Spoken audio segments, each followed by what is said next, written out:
Input output streams की बात करते हैं सी प्लस प्लस में।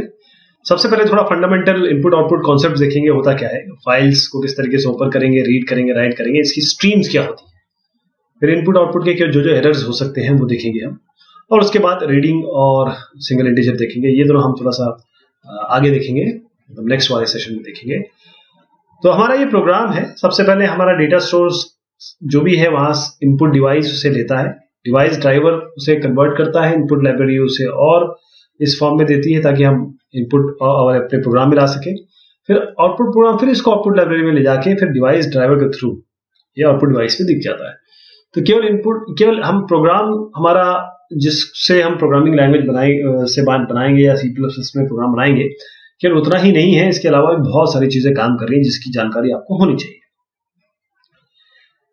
स्ट्रीम का मॉडल देखिए, एक ये स्ट्रीम मॉडल है, एक मैं आपको पहले ओ स्ट्रीम बताऊंगा फिर आपको आई स्ट्रीम बताऊंगा। तो दोनों इसलिए साथ साथ दिखा रहा हूं कि आप दोनों में अंतर समझ जाएं, क्योंकि दोनों बहुत कंफ्यूजिंग हो गए, बहुत साथ साथ चलते हैं।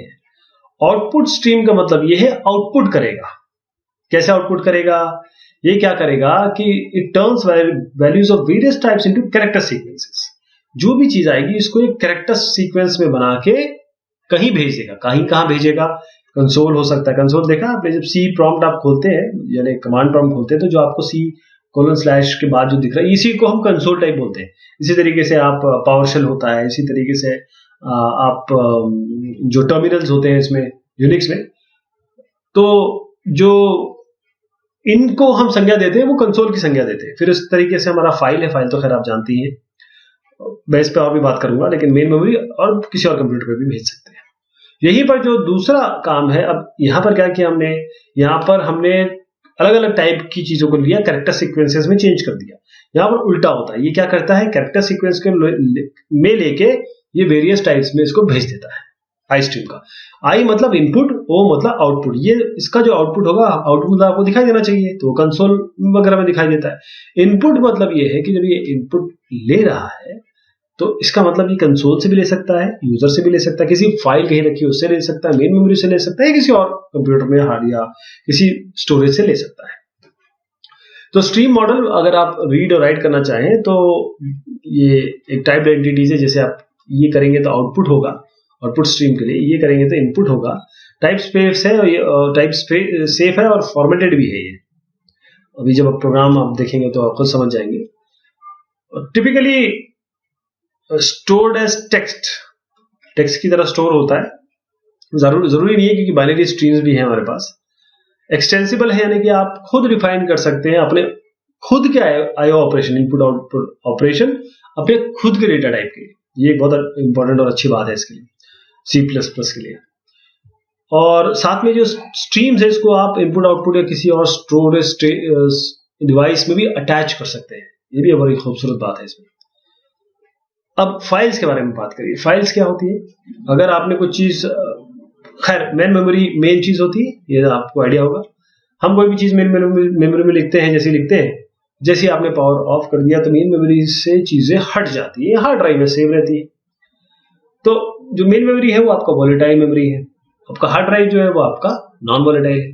तो आप चाहते हैं कि आपका डेटा प्रिजर्व रहे परमानेंट स्टोरेज में, तो फाइल के बारे में बात हम करेंगे। वही फाइल होती है जो सीक्वेंस ऑफ बाइट्स में एक परमानेंट स्टोरेज में रख दी जाती है। हर एक फाइल का एक नाम होता है, उसका एक फॉर्मेट होता है। अगर इसका नाम और फॉर्मेट पता है तो आराम से आप रीड और राइट कर सकते हैं उसको। एक जनरल लेवल पे अगर मैं बात करूं, फंडामेंटल लेवल पे बात करूं, तो एक फाइल होता क्या है, एक बाइट केवल सीक्वेंस ऑफ बाइट्स है आपके, 0 से लेकर आगे तक जो एंड ऑफ फाइल आपको पड़ेगा। तो आप किस तरीके से एक फाइल फॉर्मेट को इंटरप्रेट करते हैं, जैसे 6 बाइट है तो इसको आपको इस तरीके से भी इंटरप्रेट कर सकते हैं। इसको ऐसे भी इंटरप्रेट कर सकते हैं कि यार ये तो फ्लोटिंग पॉइंट नंबर है। तो अगर ये सब जो मैंने आपसे बात की, अगर उसका एक बड़ा ओवरव्यू देखें तो आपका ये डिस्क है, ये मेन मेमोरी है, ये आपका इनपुट आउटपुट सिस्टम है। आप फाइल से आप इस पे इनपुट भी कर सकते हैं, इसे आउटपुट भी ले सकते हैं। और मेन मेमोरी में आप अमूमन ऑब्जेक्ट्स सेव करते हैं डिफरेंट टाइप्स के। तो ये आपके आईओ स्ट्रीम्स इनपुट आउटपुट दोनों ही काम कर सकते हैं। तो एक फाइल को रीड करने के लिए आपको उसका नाम पता होना चाहिए। पहले आप उसको ओपन करेंगे रीडिंग के लिए, उसको रीड करेंगे, फिर क्लोज कर देंगे।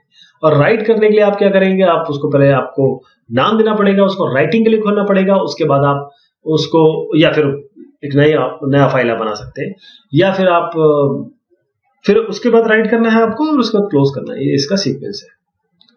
तो एग्जांपल देखते हैं। अगर आपको एक फाइल ओपन करनी है रीडिंग के लिए, तो आप सबसे पहले, जैसे मैंने आपको एक स्टेप बताया, सबसे पहले आप क्या करेंगे, आप बोलेंगे कि पहले तो नाम तो दीजिए, हमें नाम दे देगा यूजर। नाम को किस में ले लेंगे, एक स्ट्रिंग में ले लेंगे। ये नाम यूजर दे दिया। फिर क्योंकि इनपुट हो रहा है तो आई स्ट्रीम खोल देंगे। ये आपका इसका वेरिएबल है और ये नाम है इसका। कौन सा नाम है, जो आपने फाइल का नाम दिया। और अगर कोई एरर आती है, ये क्योंकि ये अब आपने फाइल का एक ऑब्जेक्ट बना दिया है, या एक तरीके से फाइल का एक इंस्टेंस बना दिया है, उस इंस्टेंस को चेक करिए। अगर एरर आ रही है तो एरर बता दीजिए, देखिए साहब ये एरर आ रही है, ओपनिंग, ये हम ओपन नहीं कर पा रहे हैं इस इनपुट फाइल को। अब अगर आपको फाइल ओपन करनी है राइटिंग के लिए, तो पहले क्या करेंगे, आप जब एक फाइल बनानी है आपको, तो पहले तो नाम बताना पड़ेगा ना भाई, कि क्या आप नाम देना चाहते हैं। तो वो आप यूजर से मांग लीजिए, ओ नेम में और पुट नेम में। यूजर इस पे इनपुट कर देगा। अब क्योंकि आउटपुट हो रहा है तो आपको ओएफ स्ट्रीम खोलना पड़ेगा और उसका एक ऑब्जेक्ट बनाना पड़ेगा, या फिर उसका इंस्टेंस बनाना पड़ेगा, और ओ नेम जो आपने यूजर नाम दिया उसमें पास कर दीजिए। और अगर आप चेक करा लीजिए, अगर कोई एरर आ रही है इस ओएफएस में, नहीं हो पा रहा है, तो आप बोल दीजिए कि देखिए साहब हम ये फाइल जो है ओपन नहीं कर पाएंगे। अब रीड करना फाइल से, चलिए एक एग्जांपल लेके करते हैं। हमने मान लीजिए एक फाइल है, उसके अंदर सीक्वेंस लिखा हुआ है, पेयर है। ये आपके आवर्स है, ये आपका टेम्परेचर है। 10 से लेकर आपका 24 तक चलेगा, बल्कि 23 तक चलेगा, क्योंकि 24 आवर्स होते हैं। 0 से शुरू करेंगे तो 23 तक में 24 हो जाता है। और ये आपका टेम्परेचर है, ये आपका इंटीजर, ये वाली चीज इंटीजर में आ जाएगी और ये आपकी फ्लोट में चली जाएगी। अब इसमें एक इंपॉर्टेंट बात आती है, जरूर आप लोगों ने जरूर सोचा होगा जब मैं आपको बोल रहा होगा कि एंड कहाँ करेंगे और कैसे पता चलेगा आपको और प्रोग्राम को कि कहाँ एंड करना है। तो उसके लिए आपको एंड ऑफ फाइल वगैरह यूज करनी पड़ेगी। आपको एक पर्टिकुलर कैरेक्टर या फिर एक कोई एंड में भी डिफाइन कर सकते हैं कि देखिए कोई यूजर एक्स दबा दे तो फाइल आप, या एक्स मिल जाए तो फाइल एंड कर दीजिए, एंटर दो एंटर मिल जाए, ये भी आप डिफाइन कर सकते हैं अपने फाइल में। तो इस प्रोग्राम को जरा बना के देखते हैं, जो अभी मैंने आपको ये एक प्रॉब्लम दी है, इसको सॉल्व कैसे करेंगे। एक स्ट्रक्चर बनाएंगे, रीडिंग, कोई भी स्ट्रक्चर का नाम लिख दीजिए इसके अंदर, क्योंकि मैंने आपको बताया था ये इंटीजर में लेंगे या डबल में लेंगे। इंटीजर में आवर एक बना दीजिए, डबल में टेम्परेचर बना दीजिए। एक वेक्टर बनाना पड़ेगा आपको इस रीडिंग का, स्ट्रक्चर टाइप का वेक्टर, एक स्ट्रक्चर टाइप का, जिसमें टीएमपीएस आपका वेक्टर वेरिएबल हो गया। अब जब हम ये इंटीजर और डबल ये बनाएंगे, आवर और टेम्परेचर, जब ये इंसर्ट करेंगे या फिर लेंगे यूजर से, तो आप ये जरूर चेक कराएंगे कि वाइल IST यूजर से नहीं ले रहे हैं हम, इसको एक्चुअली फाइल में लिखा हुआ है, फाइल से पढ़ रहे हैं। यूजर से भी ले सकते हैं, लेकिन क्योंकि हमारा मुद्दा यही है कि रीडिंग फ्रॉम अ फाइल, तो let's do it that way. अब IST ये आपने बना रखा है, आपने देखा ये हमने IST बनाया हुआ था यहाँ पर, ये तो ये सब लाइन पहले लिख देंगे आप, उसके बाद आगे बात बढ़ेगी। और यहाँ पर क्या चेक करना है आपको, वाइल IST, जब तक IST में एंटर कर आप हो चुके हैं फाइल में, आवर और टेम्परेचर उठाते रहिए। आवर और टेम्परेचर उठाएंगे, देख लीजिए अरे यहाँ पर कोई 0 से लेकर 23 के नीचे या ऊपर तो नहीं जा रहा है। अगर ऐसा जा रहा है तो आप बोल दीजिए देखिए साहब हमें आवर सही से दीजिए, आवर आउट ऑफ रेंज क्यों दे रहे हैं। और अगर ऐसा नहीं हुआ, सब कुछ सही रहा, तो आप इस TEMP इसमें वेक्टर में पुशबैक कर दीजिए किसे, रीडिंग को। और रीडिंग के अंदर क्या डालना है आपको, एक आवर एक टेम्परेचर, देखिए एक आवर और टेम्परेचर डाल दिया। तो ये तरीका हुआ आपका रीडिंग ऑफ फाइल। अब इसके बारे में और भी बात करनी है, वो थोड़ा सा वेट करिए, अभी आ रहा है बस। बहुत शुक्रिया, बहुत मेहरबानी।